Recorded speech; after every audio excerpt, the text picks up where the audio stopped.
Yes, I'm going to make a start of it. We're a little late.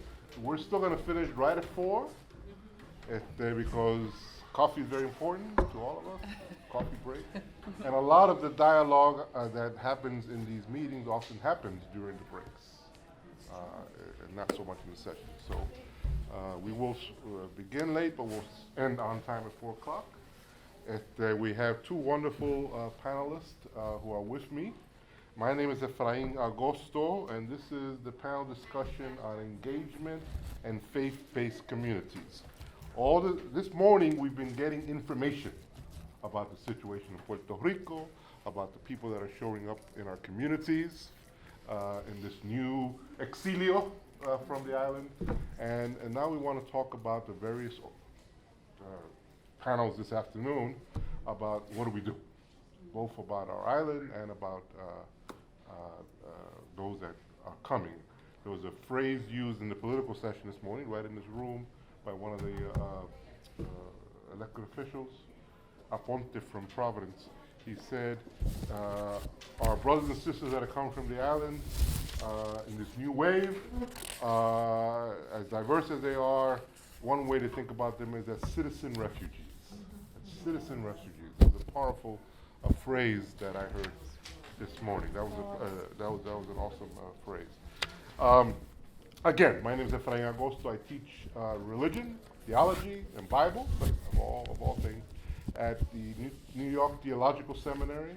I live in Hartford, Connecticut. I was born and raised in New York City. My parents came from Puerto Rico in 1950, so I'm from that second generation from that post-World War II wave of Puerto Ricanos.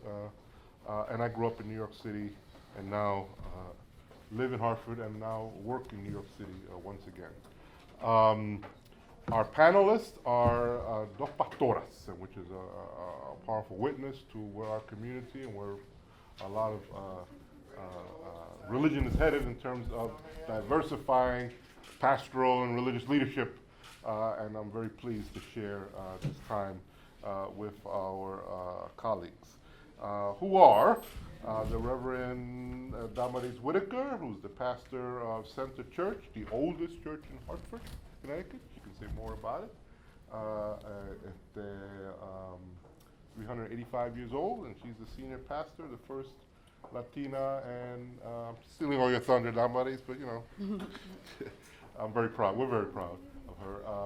And she's senior minister of Centro Church in Hartford, and she'll say a little bit more about that church and its ministry, particularly in light of the Puerto Rican crisis. And our second panelist is La Pastora Adalis Diaz, who's a youth pastor at Restoration Worship Center in Springfield, Massachusetts, a large Latino church here in the area of Western Massachusetts, and we're very pleased that she can come and join us to talk about the ministry of that church, particularly among young people in the community, and she'll say more about that.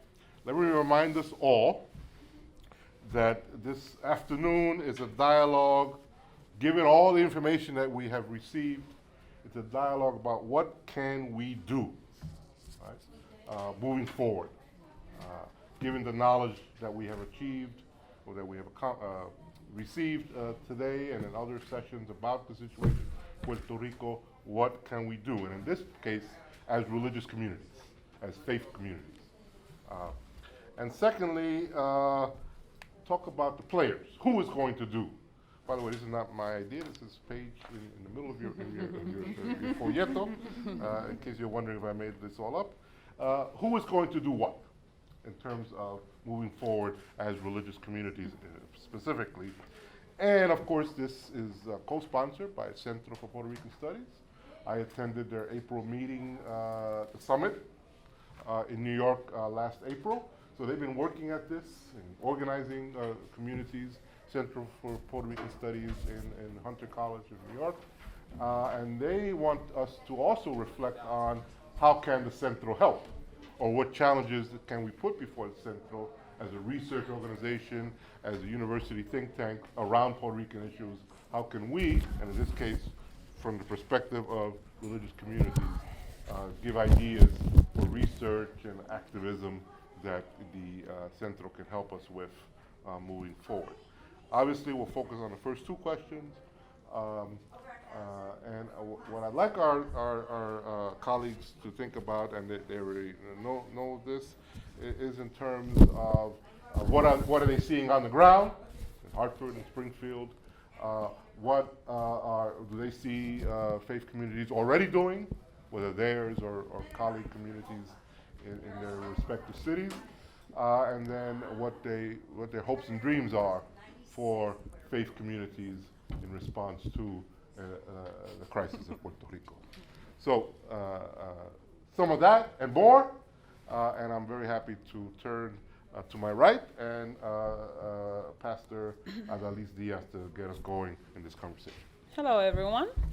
Thank you for coming to this session.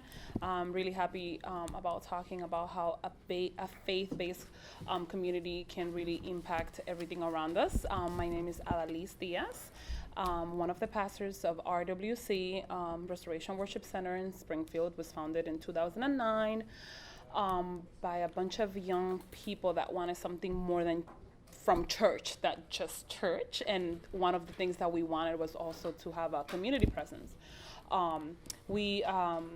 We've been doing this since 2009. We've seen how the Latino community has grown. We have a lot of Puerto Ricans within our congregation, and we believe that in times of crisis that we're seeing back home, because I call it back home, people turn to the worship walls, right? They turn to churches. They want to see a north, and for most of us, the spirituality, the faith is what brings us there. So how do we get ready to receive our brothers and sisters to come and, they already have to leave their families, they already have to leave what they know to come to something that is foreign and is different for them. How do we welcome them, and how do we teach them to be who they are here, but also to be culturally competent as well in everything that they have to do to accomplish their dreams. So my husband and I, we work with the youth. We have most of our youth, which is, Betty said it at in the call yesterday. It's weird to see in Springfield, in this area, I don't know about Connecticut, maybe your experience is different, to see youth involved and engaged in church. They actually, when you talk to the youth of our church, when you ask them, what do you look forward to? They talk about, I look forward for my youth group. They feel a sense of belongings. They want that. They have their little community that they don't want to keep it to themselves. They want to share it to others, that they have a place that they feel accepted and they feel mentored and they feel welcome. So our focus is to take that feeling that they have, that they found, and just kind of like push them to excellence, push them to be encouraged to do more for themselves, of course, to learn the language, to be part of the workforce, to go to college, to do all these things, but also to take it back to the community. And one of the biggest things that we've done is to teach youth to love their city.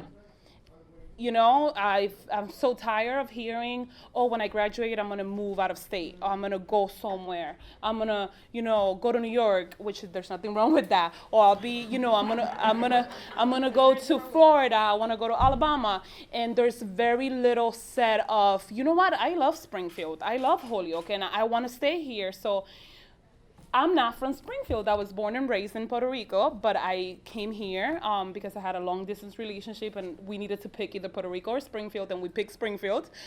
So I made it my home. I'm raising my children here, and I have a love for Springfield and the things that can come out of it. So our focus is to teach them, you need to get ready, and you need to go out there and be part of the community and have a voice in everything that we do, but also get to love your city. There's beauty in the city. So we have foster this type of community within the youth and people that come from Puerto Rico to our church, which is not a lot. We haven't had too many families. Are usually the professionals, people that have degrees, and they're really sad to leave the island. They really don't, but they really want to have more opportunities, so their kids come with them, and that's who we serve. So basically, we just support them in everything that they need to do to become part of the schools, the colleges, and everything here. But also, we talk a lot about purpose, and we talk a lot about being leaders and establishing our agenda, which is the love of Christ. For some, that's our focus. So that's what we want them to go out there and show also.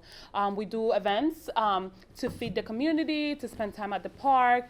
We go to the projects. We have Mission 411 groups for young adults, so college level kids can also come and feel part of a community. And we Mission 411. And there's other few things that we do to say this is a place where you can come and receive what you need to feel whole in your beliefs, but also how do we get out there? How can we a church without walls? And we're very proud to say that that's kind of like our topic among many topics that we have with the youth and the adults as well. That's it. Great. Thank you, Adelis, for getting us started on this conversation about what do faith communities do in light of our questions of the day, the situation of Puerto Rico, and the response of the church. Thank you. And now I turn to Pastor Damaris. We will have opportunity to follow up on these questions, on these ponencias shortly thereafter. So my name is Damaris Whittaker, but originally Damaris de Leon. And I would be remiss if I didn't tell you that I am a graduate of Holyoke High. That's right. And that I had not been to these halls and these rooms since 1986. Wow. So this is a very emotional, very significant time, and you're sharing it with me. So we're doing this together today. We're having a moment, right? So I graduated from Holyoke High, and I went to Springfield College, and I did a master's degree in nonprofit management and philanthropy at Bay Path College for Women, which is now Bay Path University. I don't know if I should send back my diploma so they can reissue it. I'm still thinking about that. And I went to seminary with the Assemblies of God back in the day, and also I did a doctorate at New York Theological Seminary. And most recently, I returned from the University of Oxford, England, for some postdoctoral courses there. So I'm a Holyoke graduate. Yay, Holyoke. All of that, but, right? So I'm excited to be here. So I am the first woman and first person of color and Puerto Rican descent to lead the First Church of Christ in Hartford, which is a church of the United Church of Christ, UCC. And our church has been in existence for 383 years. It's the first church of the city. Es la madre de la ciudad. It gave birth to the city of Hartford. And around it, you'll see the ancient burial ground where many, many people from the 17th century are buried there. And so it's a church that is 75% Caucasian, and then about 14% African American, 8% Latinos, and 3% Asian or mixed race folks. And I would say that it's a church that has in its DNA social justice and community organizing and social change, for it sees social justice equally to its faith commitment to God, not separately, but equally. Our faith is our social justice actions, basically. So community organizing is something that I'm trained in my spare time, and so I'm very passionate about it. When we're talking about what can we do in this crisis of Puerto Rico, I think a lot about the sort of organizing movement and sort of organizing strategies that have been employed and implemented by the African American clergy throughout the civil rights movement up till today. So there's some significant differences in the way that the African American clergy lead the African American community as the Latino clergy lead the African American community. And so I would, very frankly, aquí en medio de nuestra gente, que somos familia, kind of make some admissions and confessions, and they come in the form of saying that we have a vacuum of leadership as it comes to the Latin American clergy in terms of leading the community for social change. I think that we have been caught up in the weeds of doctrine and dogmas and theological understandings and practice, and we have prioritized that and forgotten about our common ground, ¿verdad? Equal rights, equal representation, affordable, equal housing, equality, justice. We've put that aside and concentrated on the weeds, and that has served us poorly. We are not where we need to be. Our church, at least in the time that I've been there about 4 years, we got a horrendous decision on Ferguson, and those police officers were not indicted. In 24 hours, I organized a vigil with the clergy in our church, and we had 200 people as a protest in a vigil saying this will not be allowed. And from there, we saw from our own hallways the Black Lives Movement be born. Yet, at the same time, the same number of Latinos were being killed by police officers, y yo no podía una llamada para atrás of Latino clergy to come together on this issue. It's a problem. Esto es una lucha, ¿no? That we have in una comunidad que we have to really put past us and really look at this with critical eyes and ser sincero, where's the vacuum coming from? In terms of people who are coming here from Puerto Rico, the church can play a very significant role, by providing a place of community, como la iglesia de nuestra hermana Alice is doing with the young people.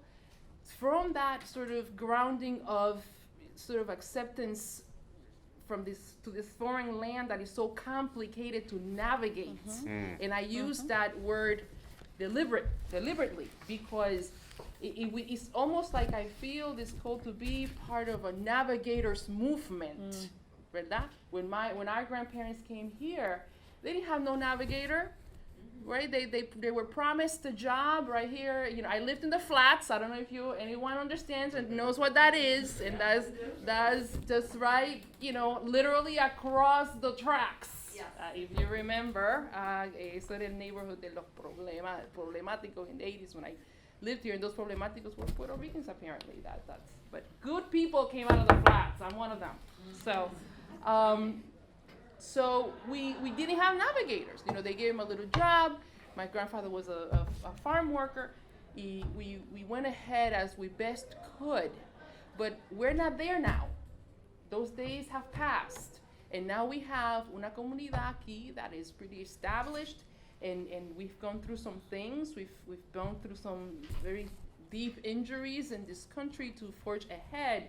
So how do we begin? How do the faith-based communities, along with, not by itself, but in partnership with the communities, the service providers, the government agencies, in partnership, become the navigators to our families that are coming in, to our young people that are coming in, to the LGBTQ community who is coming in, and how do they find a place that is safe for them here? I will never forget Orlando. We should never dismiss Orlando, and people of faith need to become comfortable with Orlando. Mm. That's all I'm gonna say on that topic, right? So I move on to saying, who's gonna do this? You know, I'm trying to stay with the program moderator.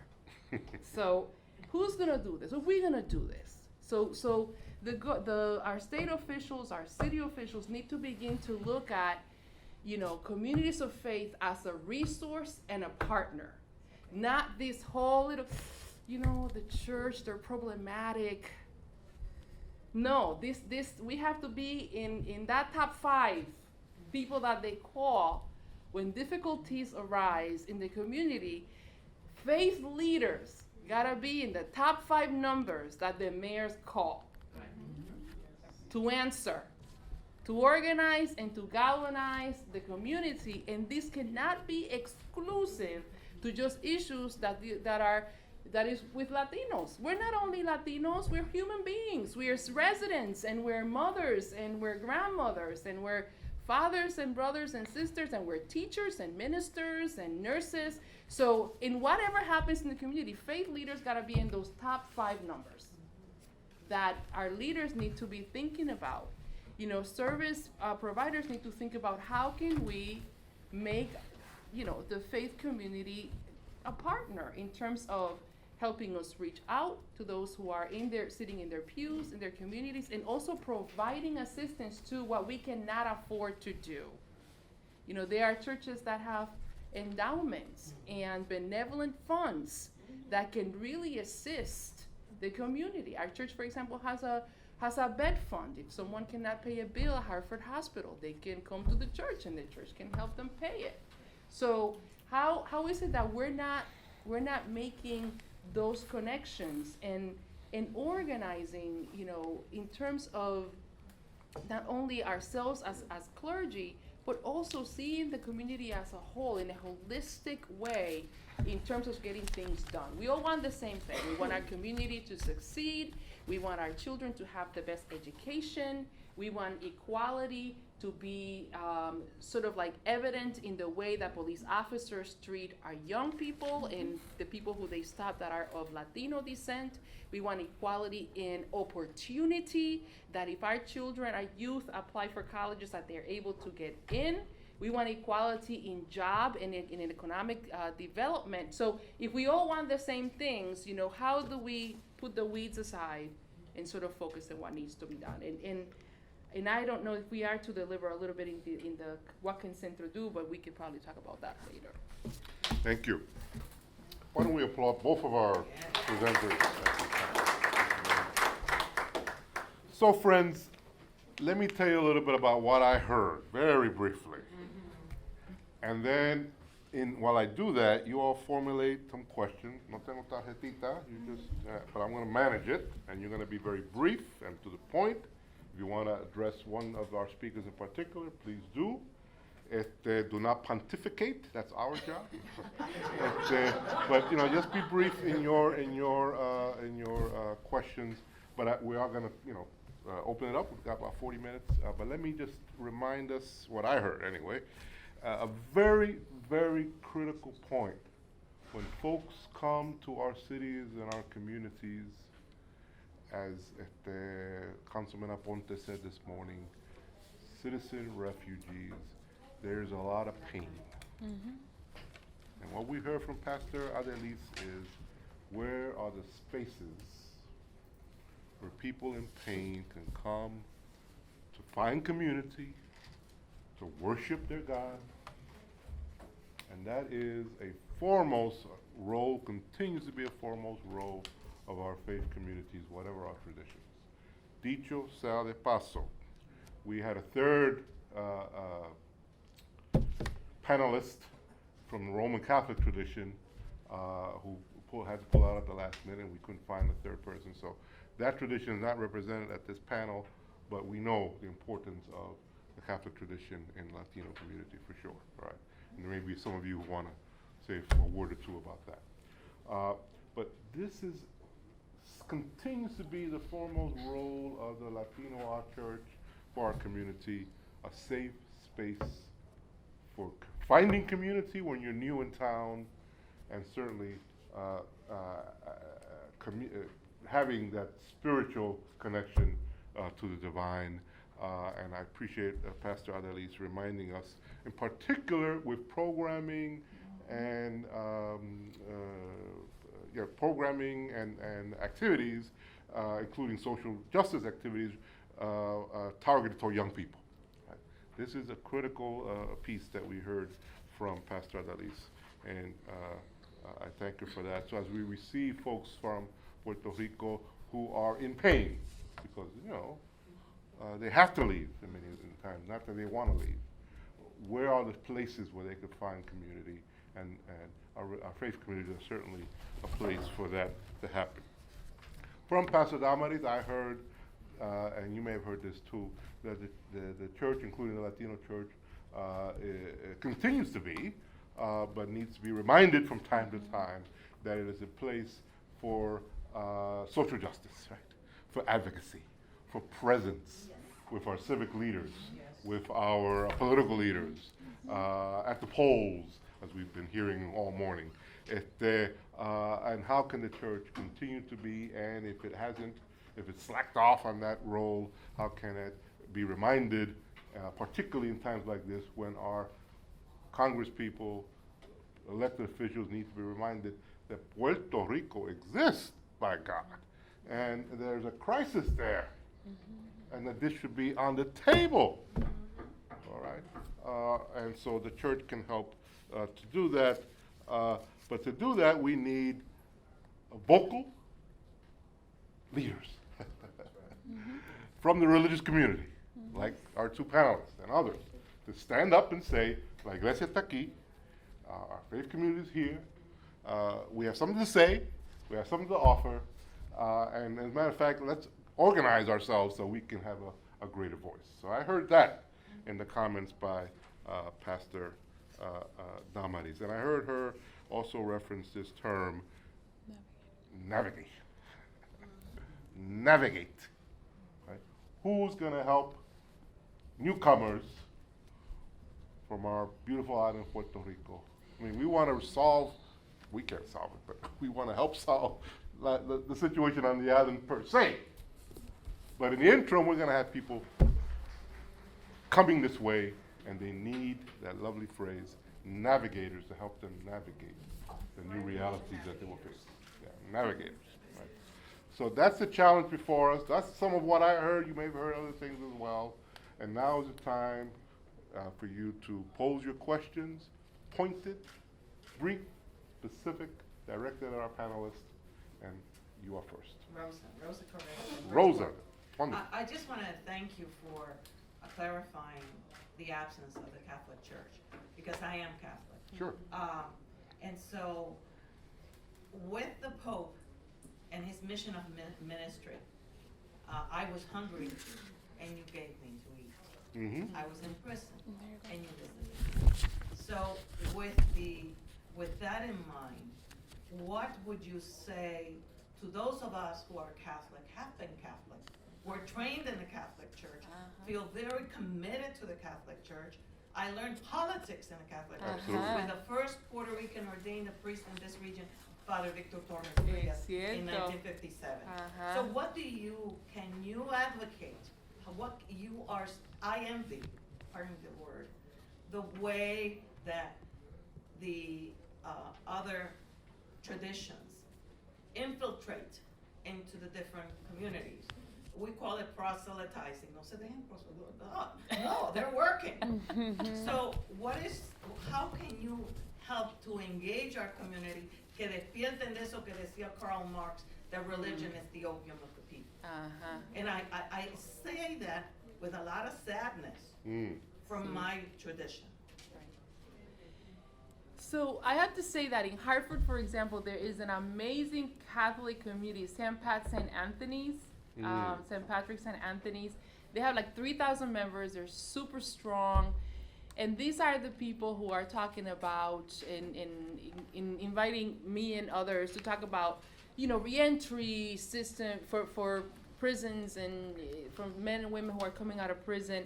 So they have not taken a back seat on issues of justice. I have to also say that in the Catholic Church, there are many nuns who are very subversive Yes. Yes, good.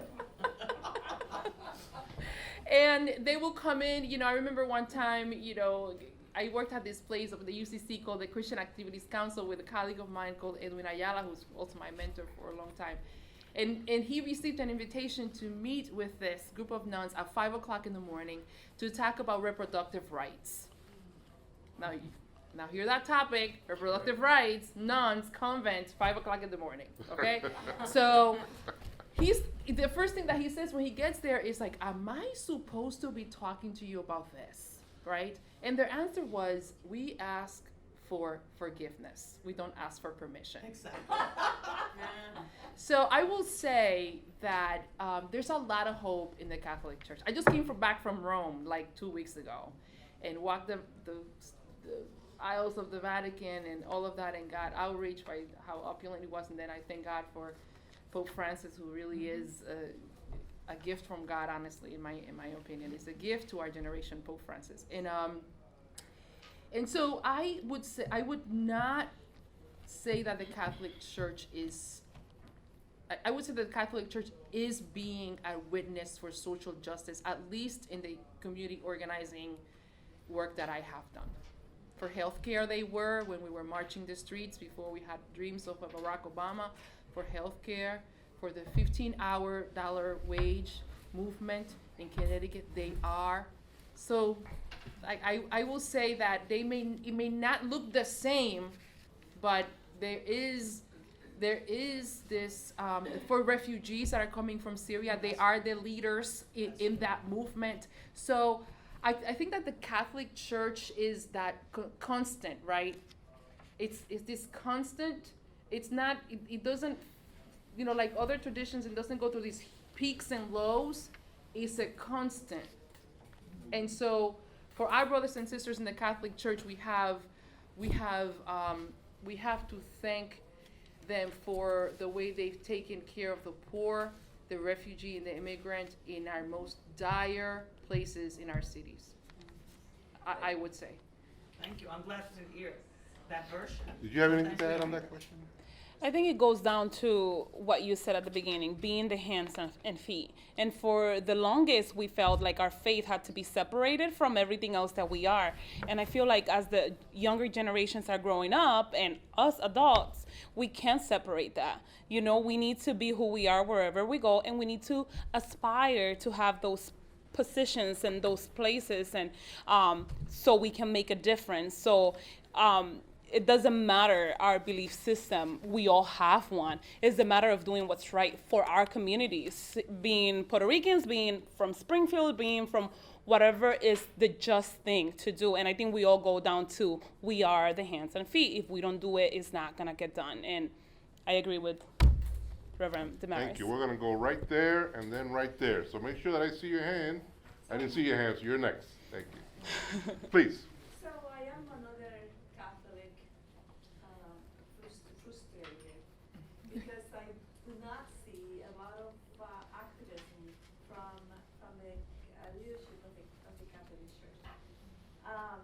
And I have tried to do several projects.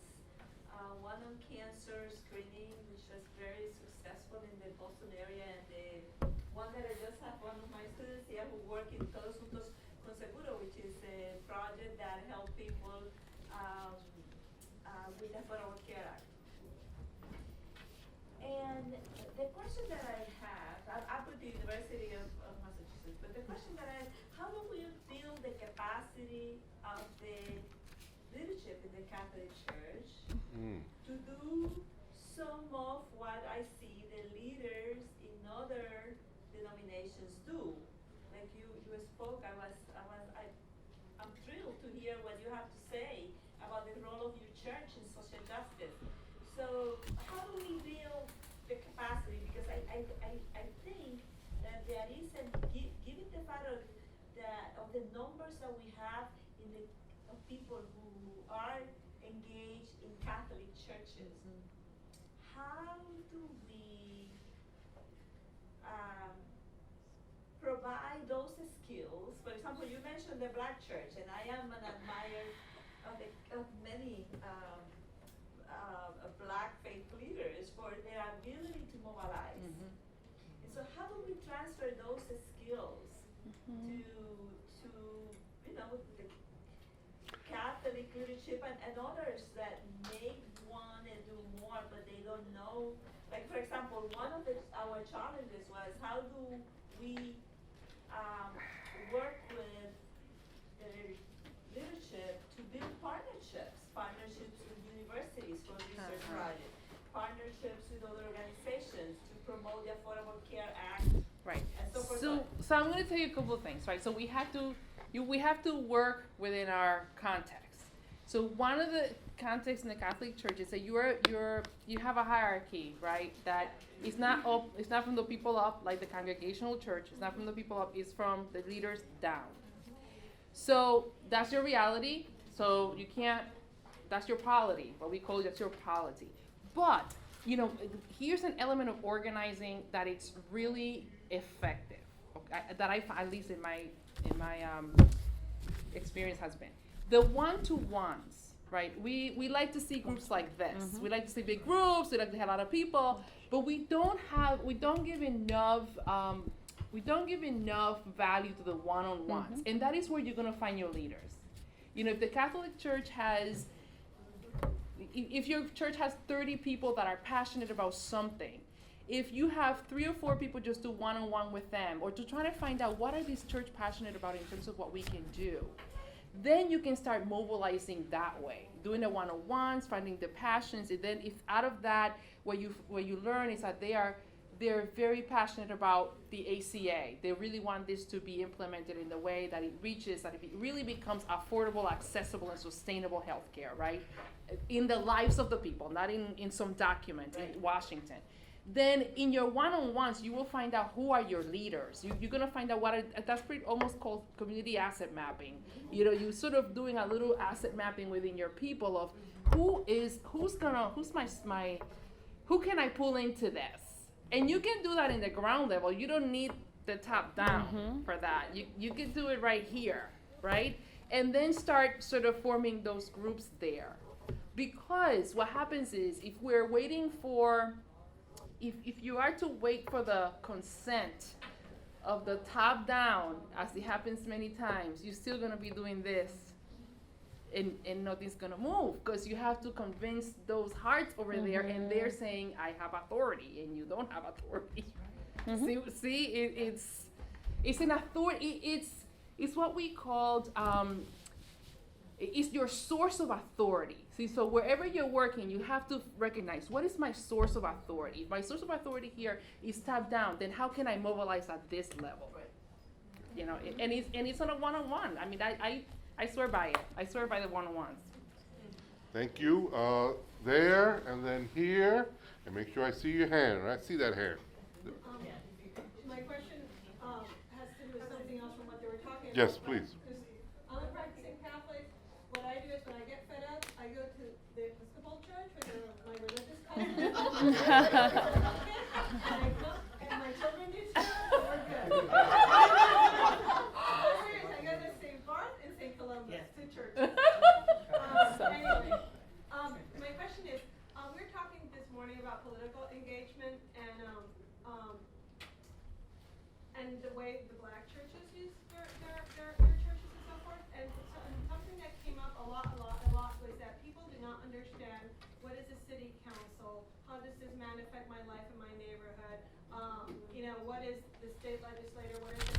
They do not understand the political hierarchy or how that political hierarchy and what they do affects their daily life, so that if you have a water problem, there is somebody in government that should be able to resolve it for you, and so forth, or food, or education, or your school sucks, or whatever it is. So the question is, have you guys contemplated doing political catechism 101, where usually it's a civics class in the church structure, and then if it's food, they will come. To use these churches to teach people about just basic civics and how do these people impact your daily life, so that because to make the connection between voting and them knowing who these people are and how these people impact them. Has Elise talked a lot about working with young people and young professionals. Any of that kind of work? Yeah, that's a must. That's a must. We were talking earlier, like why people don't vote if back home everyone is so political, everyone is so interested in knowing what's going to happen next. What happens here that we don't even know who's running for anything. And if you ask our kids, our youth, they don't know. They'll be into their first election and they really don't know. Some do, but some other don't. And I think that's a great question, because I think it's very important that it starts at a home level, but also if it's not happening there, our schools are not providing that either, because probably it's not happening. The church needs to take that stance and teaching, not to just give one idea as to like you should vote for this or you should do this, but more like informational. Definitely informational as to what needs to happen, what will benefit us, and I think And you may want to substitute discernment and say, I have you all here, and this is what we're hearing now, But it's part of, see, it all depends on the congregation, right? If you have a congregation that is very involved in advocacy, when you're organizing for advocacy, that is sort of like a natural part of the of the conversation, in terms of, we have to go to City Hall to advocate for this and testify in front of the City Council because a resolution has been presented, and so that is all part of that education process. So it really depends on how involved is a church, right, in terms of advocacy and in the issues that are coming up. Yes. Educating your Yes. Right. so that they know why does it matter when they vote. Yeah, we don't.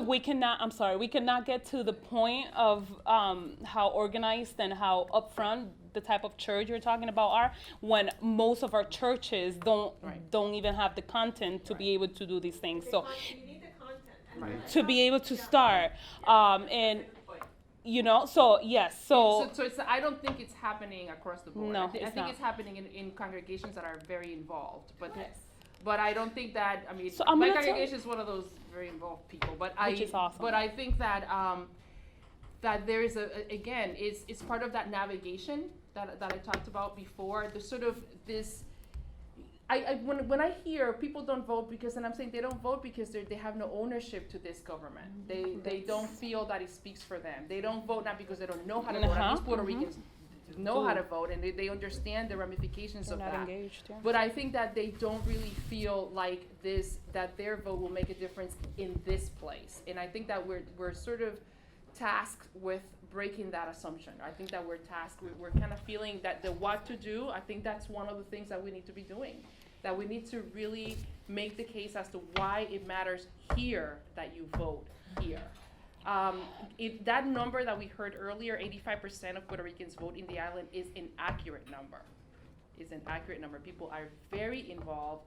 I mean, I remember being a kid, cuando ganaba la pava, it was, right, remember that? And La Palma, there was a blue procession, ¿verdad? And then la roja, la pava, it was a whole celebration of communities. In Puerto Rico. In Puerto Rico, not here. We don't have that enthusiasm. Adelisa, Okay. one more point on this point, and then we're going to turn to our sister right over there, Damaris. Yeah, going back to Damaris, growing up, that's what I remember, having elections at school and having to explain what one thing meant versus the other. Our kids are not exposed to that. And I feel like media for youth, and if we want to educate our youth that are going to be the next ones up to take control, we have to be utilizing media for its full potential. And I don't think the Latino community or the church community the faith-based community is doing a good job with really utilizing medias. And I think that's a really good point of how to educate. I remember growing up in Puerto Rico, conservation of the language. There was this commercials as to, you don't say this, you say it like this. It's huge, I think like we need something like that here that would really foster this type of education over our young adults and our youth. And I think media and mentorship is huge. Thank you. We're going to go there, and there. we are our brother's keeper. And I want to say the lady over there basically spoke on more majority of the things that I wanted to say. As far as implementing services for individuals, getting them and educating her at the beginning level and have sermons. It's ironic that my minister, for some odd reason, every time I go to church, he preaches about things that happen to me all during the week, but I don't let him know that. I just smile and tell him thank you very much because it's an everyday experience in life. But the thing is separation of state and church. And a lot of individuals actually talk a lot about that. And when we talk about our human rights, church wants to get involved with it to a certain extent, state wants to get involved in a certain extent, then we try to get ourselves together in order to get the right thing done. I was always taught, and even young in my history, doing Black history, that a lot of times we have problems, our minister would arbitrate with our family together for our problems, along with the Latin community. I see that's done. I've seen that done in the spectrum of all over the world when it comes to religion.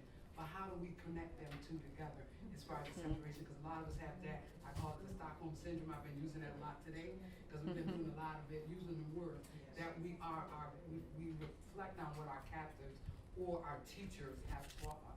So how do we get together? Or like I say it again, maybe I'm using the words wrong, but they do say when you come to certain policies, that's state and that's church, and they don't mix. Any So- reflection on, thank you. Any How do we reflect, get it together? I get it. Any reflection on the issue of church state and how we engage politics? So it's an Sorry, issue what- of Christian ethics or religious ethics, right? We have, all religions have the ethics of, if you look at Islam, Christianity, Judaism, even Buddhism, this ethics of loving your neighbor, of peace and not war, taking care of each other, which sometimes it translates into affordable health care that is accessible and sustainable. It talks about, equality. We're God's children, under God's eyes, whoever, and we conceive him or her to be. So we look at those ethics, and then we look at, what is our government doing? Are those ethics being manifested? And if we are not, if there's injustice, then, certainly there's a place for communities of faith to advocate for justice.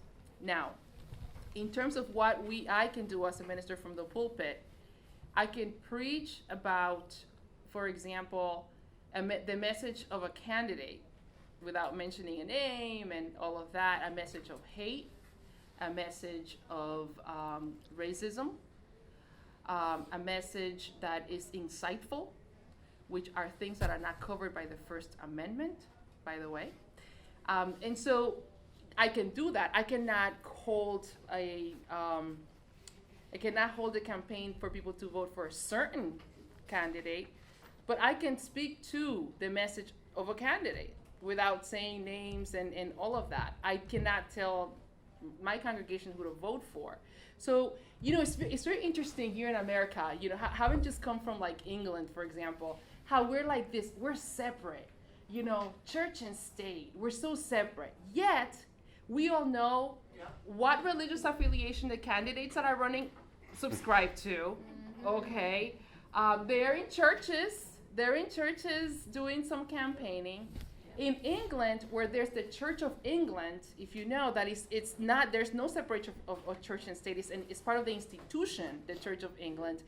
The candidates are not allowed to say what church they belong to. They're not allowed to go into the churches to campaign for whatever they're running to. Yet here, we're so loud about it, but yet when we're implementing it, it's all gray. We're going all over the map.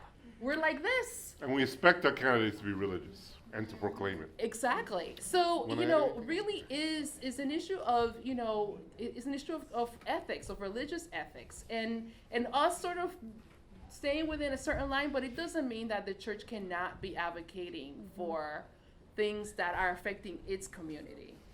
Thank you. Por favor. Ah, okay.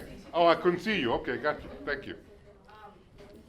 Being in a non-profit 501c3. You had to speak up a little bit. Being in a nonprofit. Being in a non-profit 501c3, which most churches are. Yeah, that's right.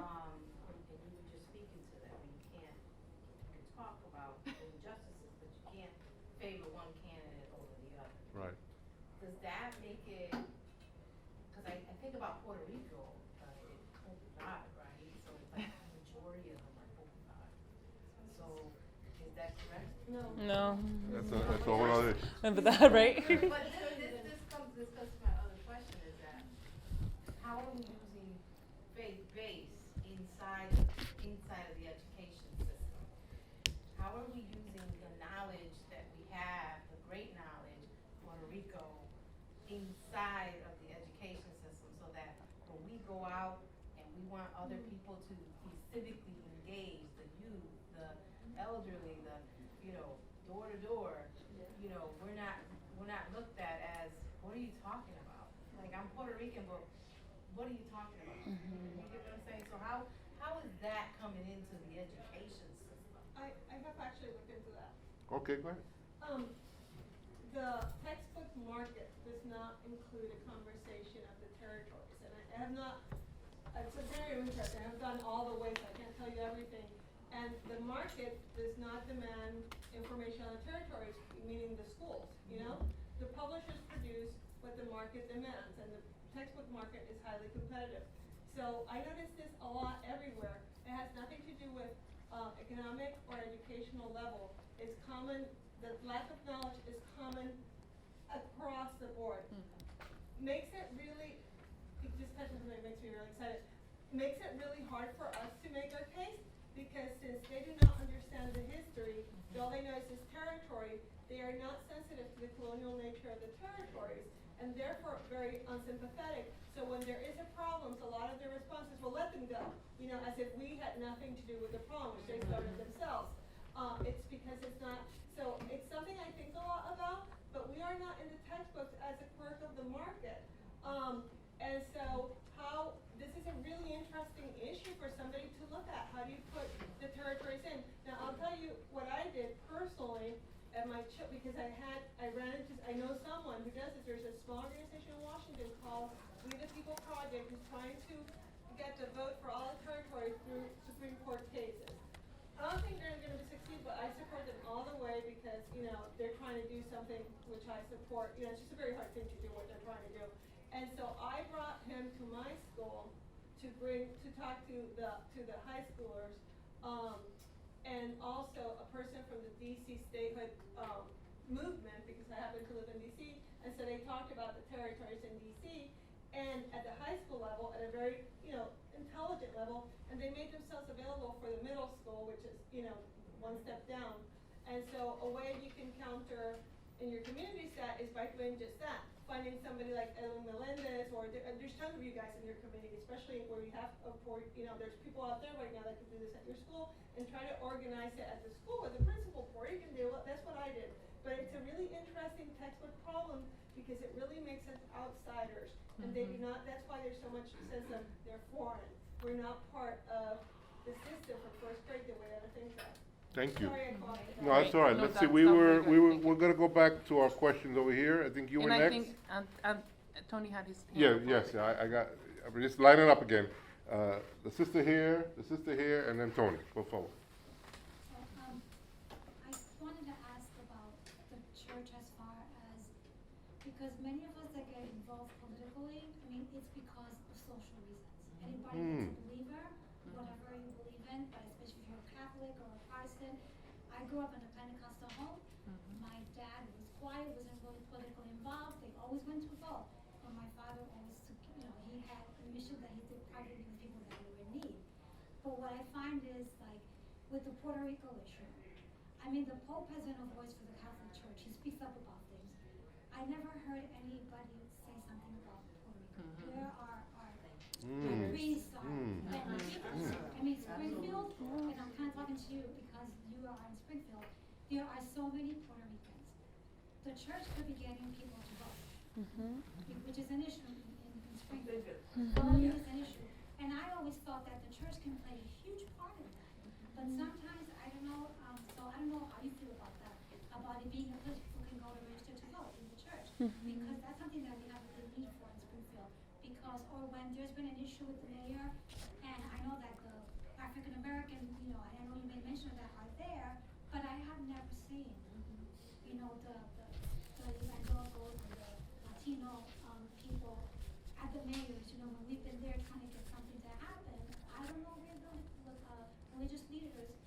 Springfield are that represent the Puerto Ricans?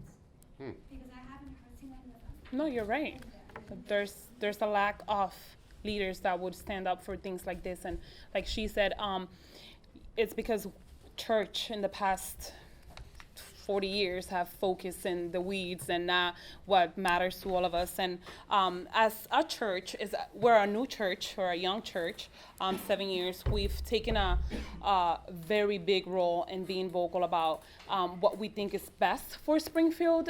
We had a huge push, and I know everyone has a different opinion in this, but we took a stance for the whole casino issue and all the things that are going to happen in Springfield. We have united and we have taken stands. We go to the media and we talk about this. We've gone for walks, and we have a model is the mentorship model also is that we don't do church just in church in the building. We also do it at the homes, and we have over 70 homes around the community that opens up for Bible studies, but at the same time to tend to the needs of the community. So that's from my perspective what we're doing to be connected and in touch for that. I think more and more people in our community are getting more aware of the need for a great leader. I don't think it's going to be the case for much longer. I think there's a lot more people that want to have that presence. Can I tell you a name as to who can be that person here? You're right. Maybe How about voter registration like in your church? we don't have. Okay, so this Are is. you open to that? That would be my question. Okay, This will be there. so you know what? I don't know if we would be open to that. Because we don't have the building. We're in the sense we are out of a school right now. So we are in the community. So I'm sure that given the facilities, given having the space for those things, I'm sure that we'll be more than happy to help and be, part of what's needed in the community. We never thought about opening the church for voting and stuff like that. We have always Voter been. registration. Thank you. But we have actually have people come and speak about it and bring the forms and give them out and things like that. We open the doors for the representative to come and speak to the congregation, and we do what we can in that aspect. Yes. We have time for two more questions. I've been given the 2 minute signal. I don't know why. I'm going till 4 o'clock. But we got time for two more questions. They're going to come from here and there. And if after those two questions we have time for your question, then we'll do it. Otherwise, you'll have to forgive us. Por favor. So my question is, how can faith-based communities earn their voice and place in society again? What is it? What is it again? I'm Good sorry. question. Go ahead. How can faith communities? How can faith-based communities gain or earn their voice and place in society again? Okay, so it goes to her question, no? Yes. ¿Verdad? The question of, ¿dónde están nuestros líderes? And I will say that I'm just going to be honest with you, and it's up to the community to hold those leaders accountable. ¿Dónde estaban ustedes cuando estábamos votando por X and X, que ahora mismo vamos a sufrir las consecuencias, pero están en sus púlpitos gritándonos todas las noches? What will we vote for what? Well, I'm just making an example. Okay. X and X. Where were you? Got it. X and X. Got it. Example. What is that? Where were Sorry. you? It's just like, they're not gonna. I'm sorry to say, I'll clarify. I'm trying to contain my passion about this because I have Go for it. many We got time. issues con nuestra gente. Pero the thing is that if the community does not hold us accountable, si la gente no está diciendo, mira, allá hay una marcha, there was a protest for whatever decisions being made at City Hall that is going to affect 50% of your congregation, where were you? Yeah, that's it. And so I will welcome that, because then that gives me this sort of permission that I go to the congregation and I say, listen up, esto hay que atenderlo, right? Yes. So it's sort of that, it's not only waiting for them to move. I hope that people will move us and will challenge us and will challenge our understanding of faith and theology and practice. Because we're not, Efrain, he's an academic, right? He's in academia. he's about teaching concept and religion to the rest of us. He read my thesis when I did my doctorate degree. But we're what we call praxis theologians. We're practitioners. Y nosotros a nosotros no nos pagan por pensar. You know, we're movers and we pay him to think. You know that. You're the thinker. Not just me. But I see your point. We need to manos al arado. ¿Qué pasa? We got a You quick know, follow-up, it's- Damaris. I hate to interrupt you, but we got a quick Okay. follow-up, right? Lo voy a hacer en español porque Sí, go ahead. Yeah. yo con respecto a lo que ella está diciendo, respecto a las congregaciones de fe que no responden a aspectos de justicia Social, y yeah. social, pienso que es principalmente porque hay una dicotomía con respecto a lo que es ser humano, porque uno es primero ser humano antes de tu ser cristiano. So, si las dos cosas se trabajan en este nivel, uno puede funcionar mejor.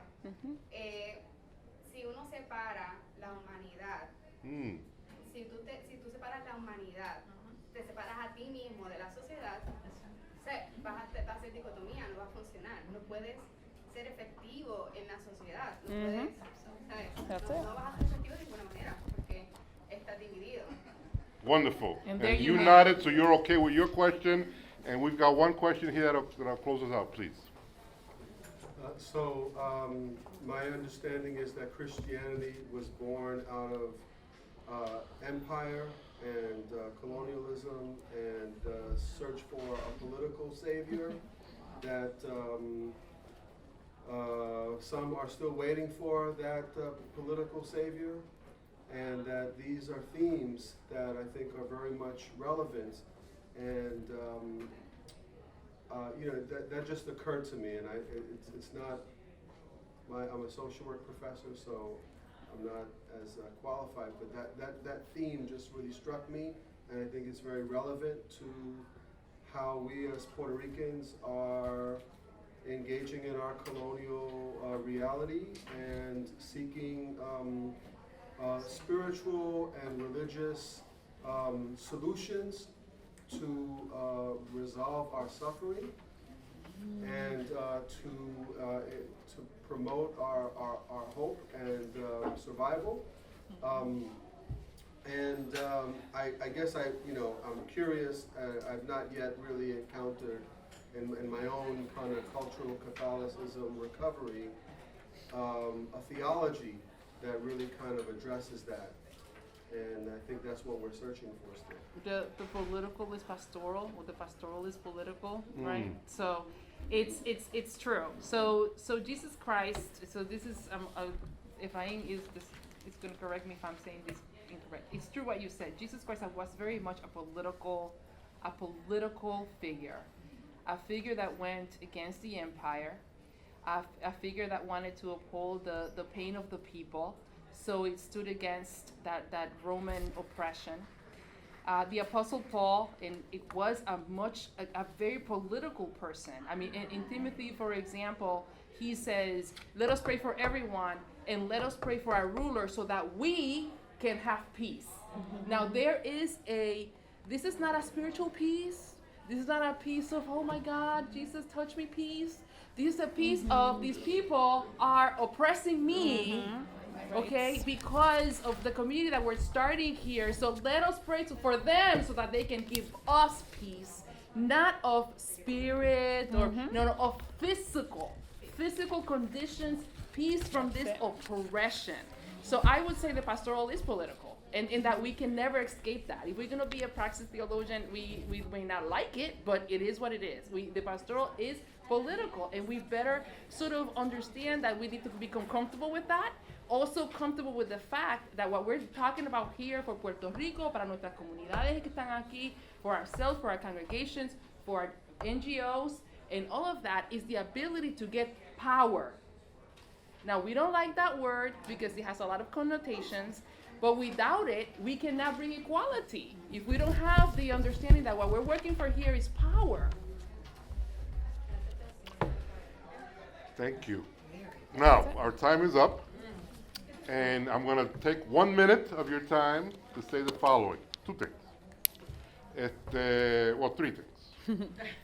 First thing is that for those of you who went to the New York Summit, the Puerto Rico Summit in New York, you might know, or if you didn't know, you wouldn't know this. Roberto Gonzalez, the Archbishop of San Juan, was one of the plenary speakers. His speech is available online, and it calls for a political response from a spiritual place to the crisis in Puerto Rico. Pero lo tienen pollo por pollo. I don't blame, I can imagine that. Oh, I'd like to know about that. So read that I'd like to speech hear more about or see the video, it's online, para que ustedes vean un ejemplo de lo que la pastora Damaris is talking about. Pastoral/political theology. What's the second thing I was going to say? Yes, I have to go report on the recommendations of this group in the next session of Agosto. I'm going to find a little corner and look at my notes. And if you want to find me and say, Efrain, you got to say this, feel free. But I only got 15 minutes, so understand. And the third thing I want to say is thank you to all of you, and especially thank you for our fine panelists. Yes. Thank you for having us. Thank you.